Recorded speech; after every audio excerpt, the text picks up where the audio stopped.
In the stifling heat of August, Kurdish forces battle the jihadists of Islamic State. It was here at Jalala, less than 100 miles from Baghdad, that the Peshmerga halted the IS advance. The Kurds are backed by US air power. But Jalala is on the border with Iran, and Iran is providing most of the support. There is more to this than a battle against a group of brutal jihadists. Iran is waging a campaign here for control of Iraq and also for its influence in the wider Middle East. And at the heart of that campaign, in the shadows, has been one man. General Qasem Soleimani, head of the Quds Force, the covert external wing of Iran's Revolutionary Guards. In Tehran, he has the ear of Ayatollah Khamenei himself. But in Iraq, he's been cited taking personal command of Shia militia groups. Soldiers and politicians blanch at the very mention of his name. His power comes from the fact that he deals directly with units on the ground. He's not afraid to travel into Syria, into Iraq, meets with Iraqi politicians, extremely influential in the political sphere, but also militarily.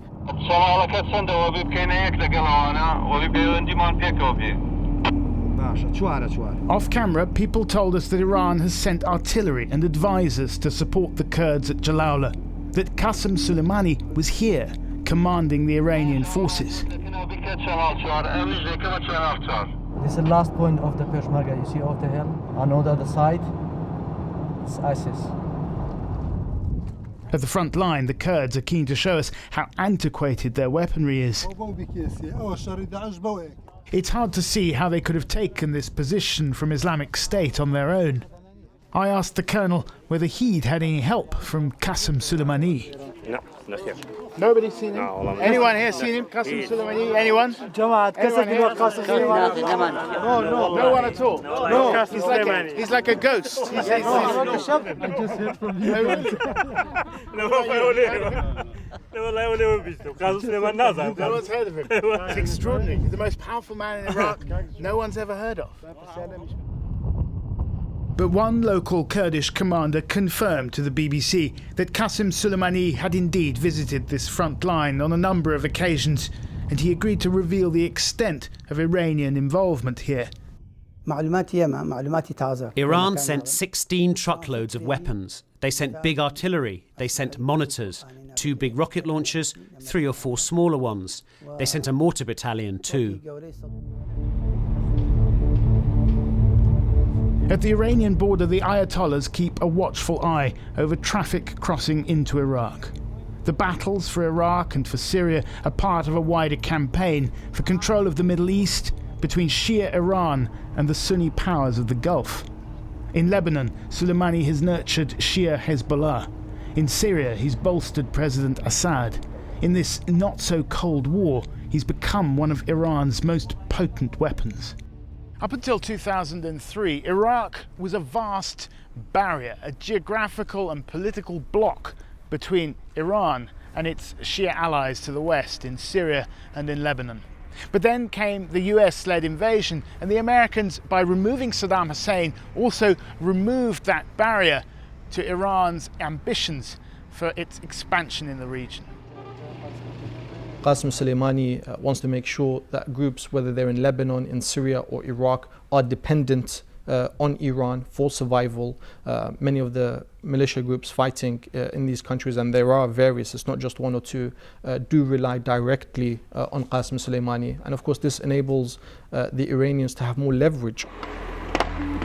A senior Iraqi official told us that when the city of Mosul fell, it was swift intervention by Iran more than US airstrikes that prevented a broader collapse. Many in Iraq fear their country's becoming dependent on Iran for its very survival, that Soleimani's militias, as providers of security, are becoming an instrument of Iranian political control.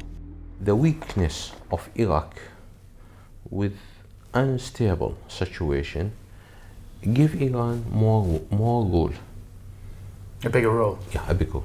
Because most of the Iraqi decision was made in Iran, not in Iraq.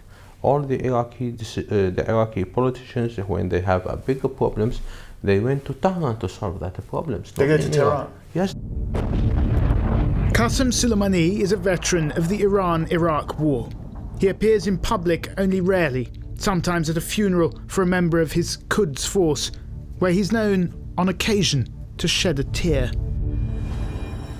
Those who've met him speak of a man who achieves much by saying little, a man of intimidating intensity, and above all, of focus.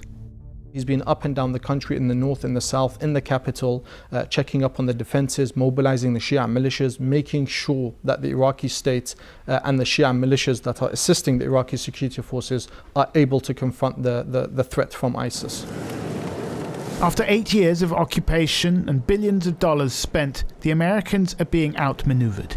At the end of last month, American airstrikes helped break the siege of Amerli, a town that had been encircled by IS.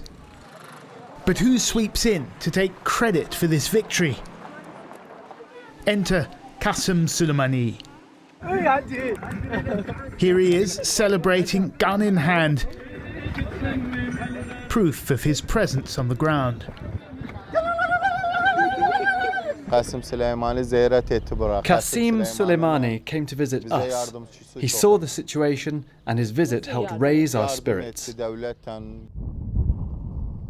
At the Iranian border, the advance of the jihadists has been checked, but they're not defeated.